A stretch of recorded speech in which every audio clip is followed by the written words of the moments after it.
හරියාළුවනේ මම දැන් ඉන්නේ හෙම්මාතගම ගම්පොළ මාර්ගයේ අම්බුලාවට කිට්ටු කරලා මම මේ වලට පෙන්වන්නේ ශ්‍රී ලංකාවට ඇතුණු දිප්වා සුලිකුණාටුවෙන් හෙම්මාතම ගම්පොළ මාර්ගයේ ගියපු නායෑමක්. ඔයාලට පේන්නේ නැති මෙතන නායෑම සාමාන්‍යයෙන් අඩි 300ක් විතර උඩට තියෙන්නේ. මේ කැමරාවට හරියට පෙනුනේ නැතුවාට අඩි 300ක් විතර උඩින් සම්පූර්ණම නාය ගිහිල්ලා තියෙන්නේ. ඒ වගේම පාරේ අනිත් පැත්තේ මේක මන්තිරු දෙකක මාර්ගයක්.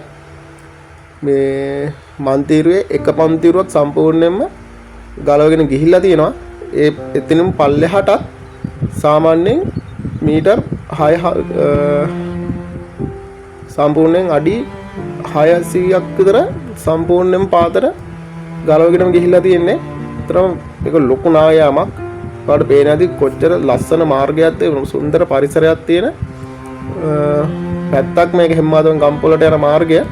මාරම ලස්සන මාර්ගයක්. ඉතින් මේ සුන්දරත්වය සම්පූර්ණයෙන්ම ඉතින් මේ වගේ දෙකින් නැති වෙලා තියෙනවා. ඔයාලට පේනවා ඇති තවමත් වතුර ගලනවා. ඉතින් මම ඔයාලට පෙන්නන්න මේ පොඩි වතුර ගැලීමක් එන්නේ මේ වීඩියෝ එකේ තියෙනවා. ඉස්සරහට සාමාන්‍යයෙන් අපි එනකොට සාමාන්‍ය වැස්සක් ඇස්සා ඒ වහිනකොට කොහොමද මෙතනින් වතුර එන්නේ කියලා ඔයාලට වීඩියෝ එක අවසානට බලා ගන්න පුළුවන්.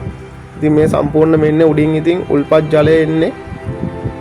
උඩ සම්පූර්ණව ෆයිනස් වගේ තියෙන කැලයක් තියෙන රබර් විශාල කැලයක් උඩ තියෙන අම්බුලාව කැලේ තියෙන්නේ. ඉතින් එහෙන් එන වතුර පාර තමයි තාම ඉතින් කොච්චර අවදානම්ද ඉතින් ඇත්තට මේ මාර්ගයේ තවමත් ලොකු බලපෑමක් තියෙන අනතුරක් තියෙනවා මේ මාර්ගයේ. වැස්ස දවස්වල තාම මඩ වතුර සම්පූර්ණයෙන්ම හොදන යන්නේ මඩ වතුර.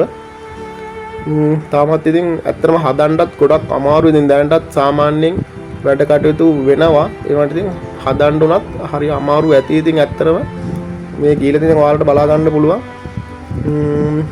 මම එනකොට සාමාන්‍ය වැස්සක් ඇස්සා. දැන් නම් පායලා දෙනකොට ඔයාලට බලා ගන්න පුළුවන් මේ වහින වෙලාවේ මෙතනින් එන වතුර පාර කොහොමද කියලා.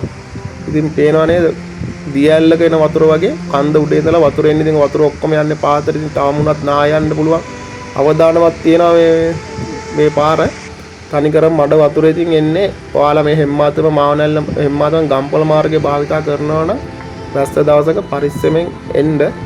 මොකද ගොඩාක් වැස්ස වෙලාවට මේ පාර යන්න එපා. ඉතින් ගම්පොළට යන කෙනෙක්ට යනවා නම් නුවර මාර්ගයෙන් යන්න පුළුවන්. ඉතින් ඇත්තම අවදානම් වැස්ස වෙලාවට. ඒ වගේම මාරම ලස්සන පාරක්.